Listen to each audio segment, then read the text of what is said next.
Edhe duhet me pas kujdes, kur të bësh dua, bën dua për të mirë. Baba për evladin, që Allah ta udhëzon, ta drejton. Evladi për babën. Se këto momente që Allahu xhalesha nuk i kthen prapë.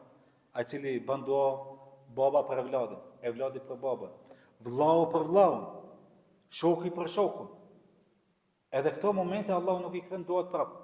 Se thot pejgamberi alayhis salatu sallam, njeriu kur bën dua për shokun e vet. Në krye të duas është një melaçe, ku ti çat moment që e sos, melaçja thot edhe për ty njësoj. Shikoni, edhe për ty njësoj. Që don të thotë, që ti kur të bësh dua për vllaun tënd, ti në fakt ke bë dua edhe për vete. Ti kur ke bë dua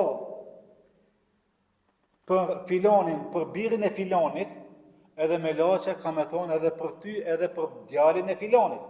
Domethënë, momentin që ti bën dua, ta di se i ke bë mirë edhe prindërve të tu. Me thonë, o Allah, po udhëzojeve filanin birin e filanit.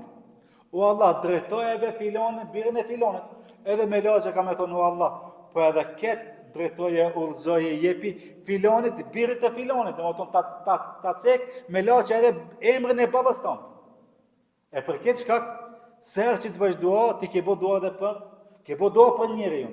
Për shokun tënd, ta di se të kthehet duaja për babën tënd, për prindërit e tu. Për këtë shkak muslimani nuk hub prej duas. Muslimani nuk hub prej duas, vetëm që ka hajër prej duas. Edhe funit, thot pejgamberi alayhis salatu sallam, ad-dua huwa al-ibadah.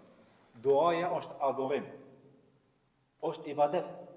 Sukoset ti që e fal namazin, momentin që e fal namazin, shkruhet Allahu që ke 10 minuta, 15 minuta, është ibadet, adhurim.